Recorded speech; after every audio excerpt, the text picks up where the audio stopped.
You're watching the Red Zone Sports Show on Fox 5. Straight ahead in the Red Zone. There comes a time and a place in every damn program where you have opportunities that you can take that next step. This is one of those opportunities. A showdown in San Diego with some shining defense and a struggling offense. Head coach Tony Sanchez is in studio to break it all down. Plus, a look ahead to this week's game in Hawaii and how Devonte Boyd is leaning on a former teammate for advice on and off the field. The Red Zone is ready to give you the scoop and the score right now. Ready to go?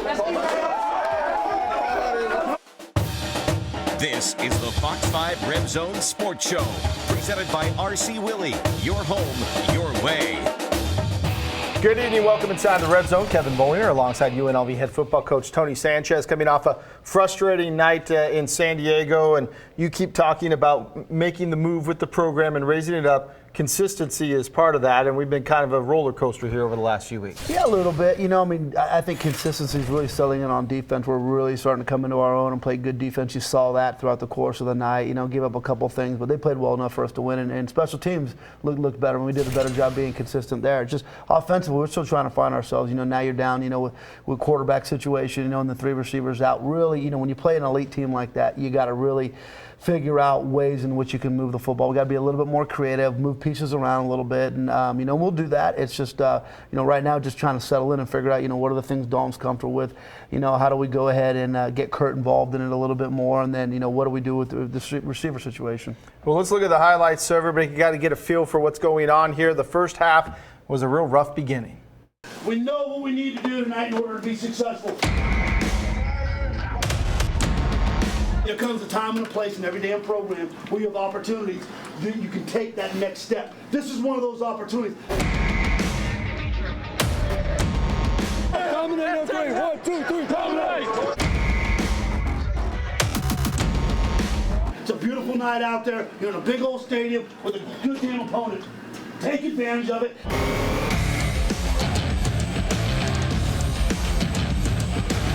Things got off to a rocky start in this one. San Diego State won the toss and took the ball. 90 seconds later, they were in the end zone. Christian Chapman to a wide open Rashad Penny. 41 yards for the score, and it was quickly 7-0 Aztecs. UNLV's first play from scrimmage. Dalton Sneed downfield, and it's picked off by Derek Babish. And the defense was right back on the field.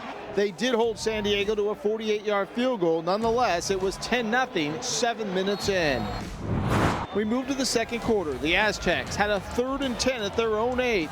The delayed handoff to Penny, and a missed tackle allows them to rumble for 20 and a first. But that turned out to be good fortune for UNLV, because on the next play, Chapman back to pass. Jeremiah Valawonga gets the hit in the strip. Dominic Baldwin the scoop and the score. UNLV was on the board with a defensive touchdown and pulled within 10-7. The Rebels did a great job containing Donnell Pumphrey in the first half. On 3rd and 3 at the UNLV 42, Pumphrey denied by Taulotolele. The Aztecs went for it on 4th and 1. Pumphrey stuffed for a loss of 2, and UNLV took over on downs. But the offense just couldn't get any momentum, and San Diego State took advantage and kicked a 51-yard field goal late in the second quarter to take a 13-7 lead in the halftime. All right, so I know you wanted a fast start in this one. You get into a 10-0 hole really quick, and the pick doesn't help on the first play from scrimmage, but it kind of set the tone for where we were headed right there. Yeah, and I'll be honest with you, that's where you kind of wanted to be in striking distance at halftime, playing against them. Obviously we wanted to be way more productive on offense. Our offense really struggled. The hardest thing about it was that the defense played really well. Yes, they did get those 10 points, but the defense also scored. So, for the majority of the time, you're sitting there with a 3-point difference. They kick an extra field goal. So defense played great, I thought, the first half, and really throughout the course of the game. Offensively, we definitely struggled, and the play discrepancy was huge. When you get into halftime and you're looking at the stats, and they've been on the field for 43 plays, that means our defense has been out there that long, and the offense has only been out there 19.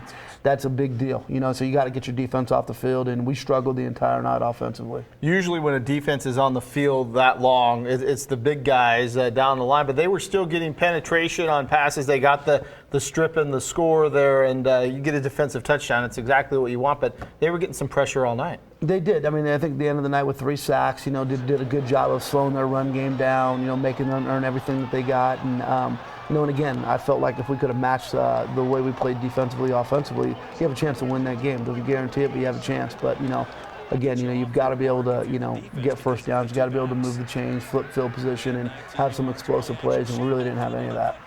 In terms of stopping the run, it sounds weird to say if we can hold somebody like Donnell Pumphrey to 150 or less, we're going to be in position to win the game.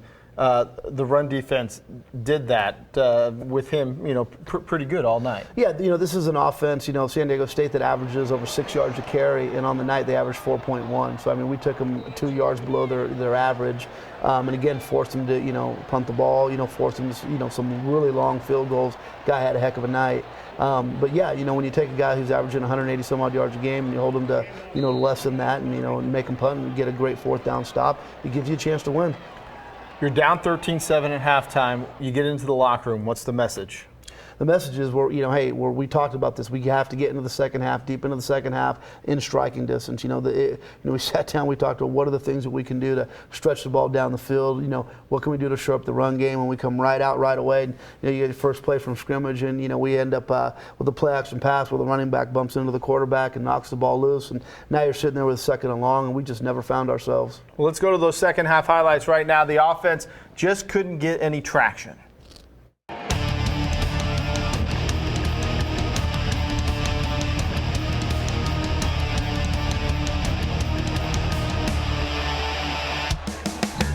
UNLV had the ball to start the second half and looked to find some momentum. Snead keeps it and rolls left for 12 yards and a first down at their own 41, but the drive would stall. The Rebel defense stood firm. 3rd and 24 for the Aztecs, and Chapman is surrounded by a sea of white and goes down. The sack would force a punt. Lexington Thomas got his legs moving.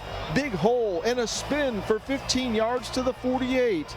On 3rd and 9 near midfield, Snead sacked by Austin Wyatt there for a 9-yard loss.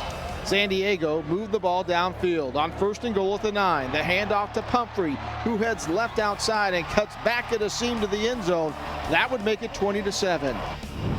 Snead hit Boyd for a 2-yard gain on UNLV's next possession. That's his first completion of the game.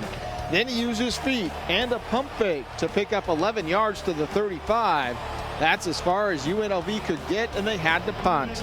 With a tired UNLV defense on the field, the Aztecs grinded out another touchdown drive, capped by this 4-yard run by Penny. After a failed 2-point conversion, it was 26-7.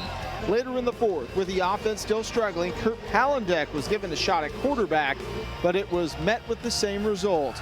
The numbers are not pretty. 122 total yards, only 9 passing, just 9 first downs, and losing the time of possession by nearly a 2-1 margin. UNLV falls in San Diego, 26-7. All right, let's hone in a little more on the offensive struggles. And we know there's some injuries and guys in the 2nd and 3rd team coming up. How much from what we saw last night in San Diego State falls on San Diego State's defense being that good, and how much is on the Rebels just not performing? At the end of the day, you got to take it. I mean, obviously they're good. They're one of the top defenses in the conference. But it is what it is. You still got to find a way to move the football, and we didn't do that. So, again, we've got to go back to the drawing board, get creative. I don't think we have to, wholesale. We've shown that we can do some good things.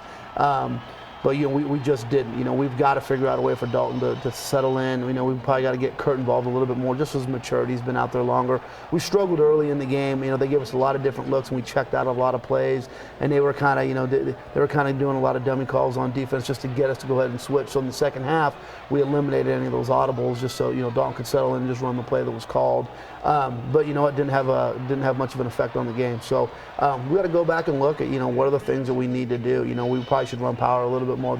We had some success doing that, and we'll talk about doing that. And then again moving Boyd around and getting ourselves got to be productive on first down. If you're not productive on first down, it puts your play calling in a hole. So I'm not I'm not, one of those guys that sits there and, shakes and goes, what do we got to do? We got to change everything. No, we got to settle in.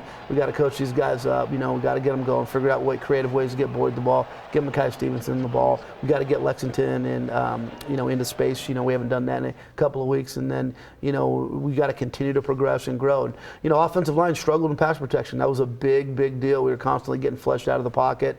Our backs got to do a better job at inserting themselves and cutting on the line of scrimmage. And so there's some technical things we can work on.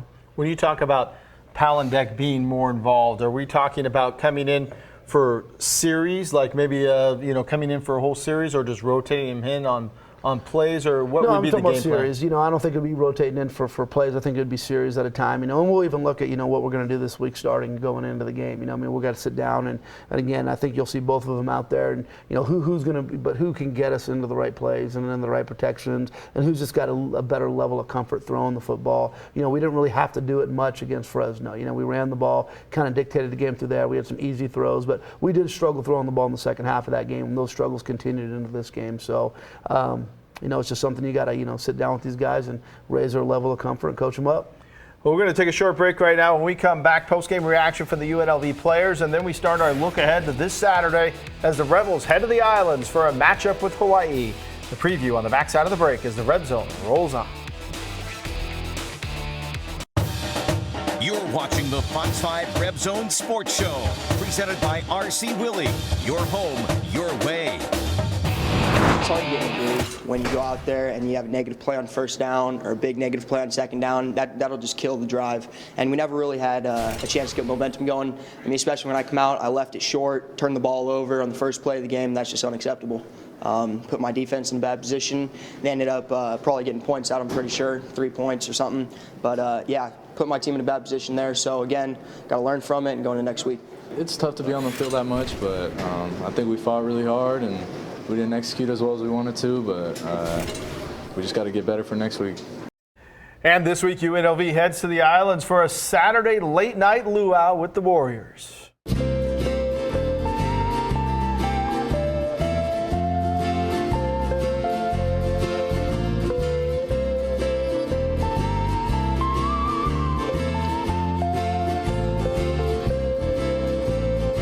Hawaii is a team that's been hard to gauge this season. They've played a brutal non-conference schedule that sent them from Australia to play Cal all the way to Ann Arbor to play Michigan. In the process, this team is growing up in a hurry and hasn't had a problem moving the football and putting up points. The run and shoot that fans are used to seeing from the Warriors is more of a spread-out pistol-type attack now under new head coach Nick Rolovich, who returns to the Islands after 4 seasons at UNR. For Rebel fans, mention Hawaii and they'll likely think back to 2 years ago when UNLV appeared to have a huge road win, scoring a touchdown with 15 seconds left to take the lead. But the officials penalized UNLV 30 yards for celebrating, giving Hawaii great field position, and a generous clock operator allowed Ikaika Woolsey to throw a 20-yard touchdown pass as time expired. It's definitely one game that I won't ever forget. Probably one of the craziest games I've ever been a part of in my life. It's never easy playing on the islands. The travel is long and there are plenty of distractions, something the Hawaii players know plays to their advantage. It's easy to be, starstruck by the atmosphere. It's, beautiful women, beautiful scenery, the mountains, the beaches, the ocean outlook, the views is just something that's very breathtaking. And, if you're not there focused up and really have that mission in hand and ready to go, you can definitely get swept by it. Hawaii UNLV games tend to go to the wire and be high scoring. The home team has won 7 straight in the series, with Las Vegas being the 9th island and plenty of Hawaiians living in southern Nevada, plus numerous UNLV grads working on the islands. Rolovich would like to see the meaning of this game amped up even more. I think it's a natural fit for a rivalry game. Here's what I want to do. The Paradise Trophy. Palm tree, dice hanging down as the coconuts. Boom, it's done. You can say Paradise. Here's a pair of things that you need to know. The game doesn't kick off until 9 p.m. Las Vegas time, and the only way to watch it live is on Fox 5. All right, so Hawaii now has won 2 straight games to open the conference season. They seem to be kind of finding their stride here. This is a team that you can't sleep on because they can do a lot of things on both sides of the ball. Yeah, no doubt. We got back and we started watching film this morning on them. They're a good team. They do a good job offensively. And defensively they're pretty stout. And I think it's a pretty evenly matched game. It was very similar to the game we played last year. Coach Rolovich has got a lot of energy and got some great ideas, I guess, for the Pero Dice, game. He's a great guy. But anyways, it's good. It'll be a good game, and we got to be mature, like the young man said there. You got to handle the trip well and do a good job being prepared and being in the pocket when you get there. But I believe our guys will, and I think it's going to be a heck of a football game. We're looking forward to getting over there, and of course, you can see that game once again on Fox 5 Live, 9 o'clock on Saturday night. We're going to take a short time out. Up next, a special feature on Rebel wide receiver Devonte Boyd. A sit-down interview to talk about his journey and the special bond he has with Devonte Davis that is paying dividends both on and off the field. You're watching the Fox 5 Red Zone Sports Show, presented by RC Willie. Your home, your way. Wide receiver Devonte Boyd stormed into UNLV as a freshman and has been continuing his growth both on and off the field ever since.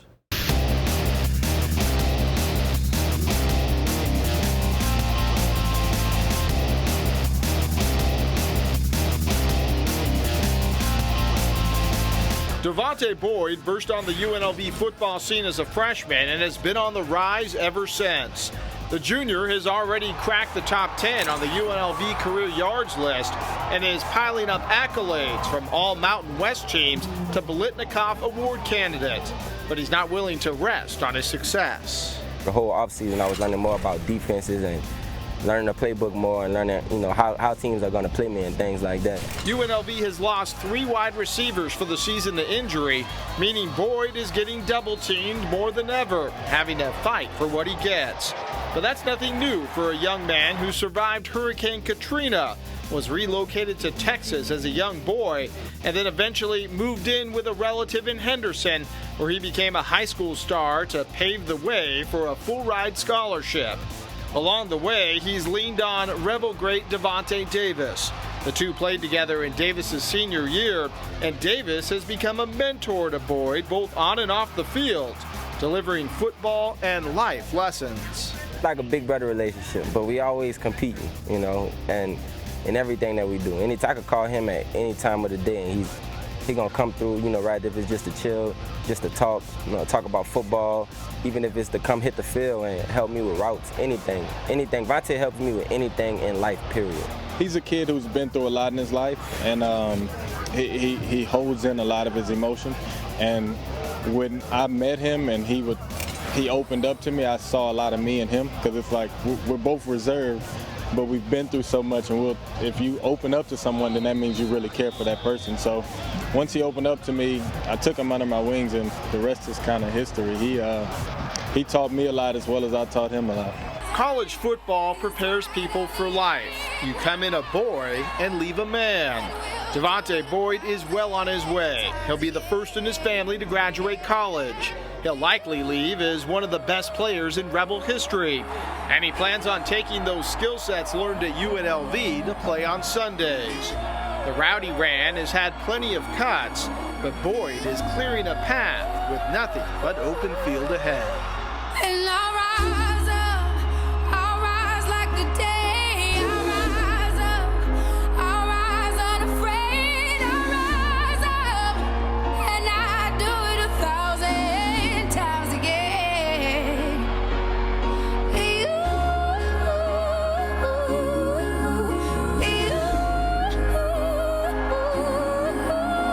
It's definitely a blessing. I definitely thank God every day for, giving me these opportunities and just, pretty much making my dreams come true.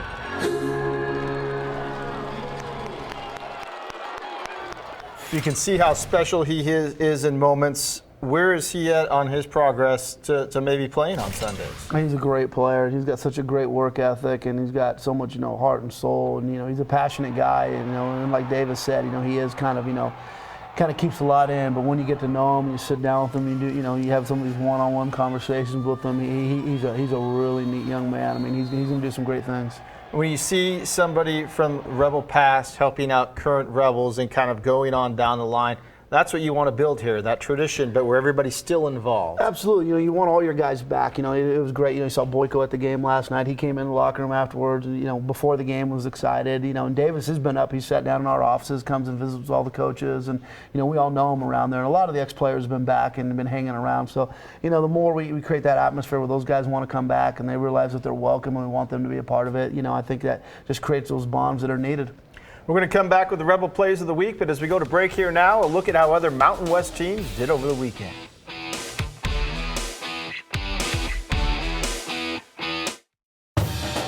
You're watching the Fox 5 Red Zone Sports Show, presented by RC Willey. Your home, your way.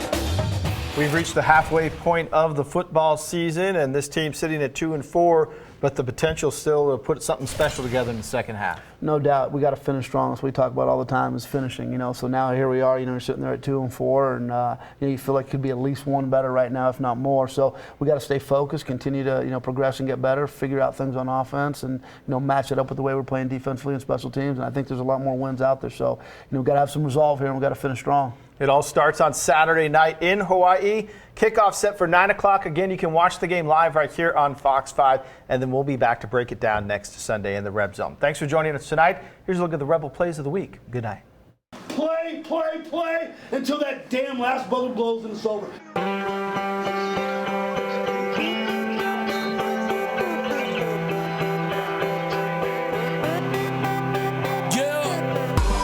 Until the referee rings the bell, until both your eyes start to swell, until the crowd goes home, what we gonna do, y'all? Give him hell, turn the heads, gonna live life till we're dead. Give me scars, give me pain, then they'll say me, say me, say me. There goes the fight. There goes the fighter. Here comes the fighter. The Fox 5 Red Zone Sports Show was presented by RC Willey. Your home, your